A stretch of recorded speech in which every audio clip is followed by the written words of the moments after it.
বাড়ি বাংলাদেশ হাগুয়ে মুসলমানের ঘরে জন্ম নিছিল তাই নামর করে দি ইমাম লাগাই আমি উনিয়া কইলাম মাই গো তুই কোন মসজিদের ইমাম লইতে লইতে জানলাম ই কইছে জাহান্নামর ইমাম বাদে কইলাম আসা উরে কইখান কারণ আমরা বাজারে দেখছি কুত্তা যখন আটে এক কুত্তির জামাই করতে কোনো ঠিক না আপনারা কি দেখেন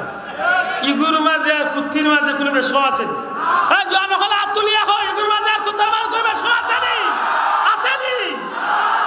এখন বুঝিয়া থাকলে ইগুর শিক্ষা কম আছে শিক্ষা ইগুরে মানুষ বানাইছে নি কিতা বানাইছে হ্যাঁ জানোয়ারের চেয়েও আরো জানোয়ারের চেয়েও আরো এক বেটির নাম কইলাই তো গিয়া যাই গিয়া আমার হতে বুঝলাম না আগুর বাড়ি বাংলাদেশ আগুয়ে মুসলমানের ঘরে জন্ম নিছিল তাই নামর করে দি ইমাম লাগাই আমি উনিয়া কইলাম মাই গো তুই কোন মসজিদের ইমাম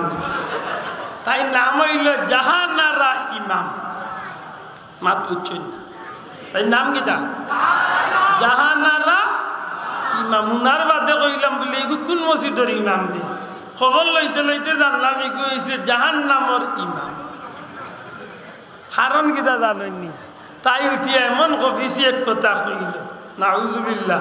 মুসলমানের ঘরে জন্ম নিয়া শিক্ষিত হইয়া তাই উঠিয়া কইল মুসলমানের মসজিদ হলো যখন আজান হয় ই আজানের সুরটা যখন আওয়াজ বাসে এই সময় আমার কাছে ওলা খারাপ লাগে একজন খারাপ মহিলা নির্যাতিত হওয়ার বাদে জেলা খান্দে বিলাপ করিয়া মসজিদের আওয়াজ আজান ওলা আমার কাছে ওলা বিলাপ করিয়া বড় কথা নাউজুবিল্লাহ মাত বুঝালি এখন হক্কা ইগুর শিক্ষা ইগুরে মানুষ বানাইছে মাত্তা না শিক্ষায় মানুষ বানাইছে আমার ভাই হল বন্ধু হল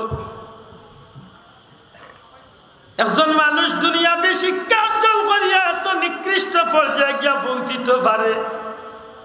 কিন্তু একজন মানুষ যদি কুরআন হাদিসের ইলম অর্জন করে শিক্ষা অর্জন করে তার দাম কেমন হইতে পারে সুবহানাল্লাহ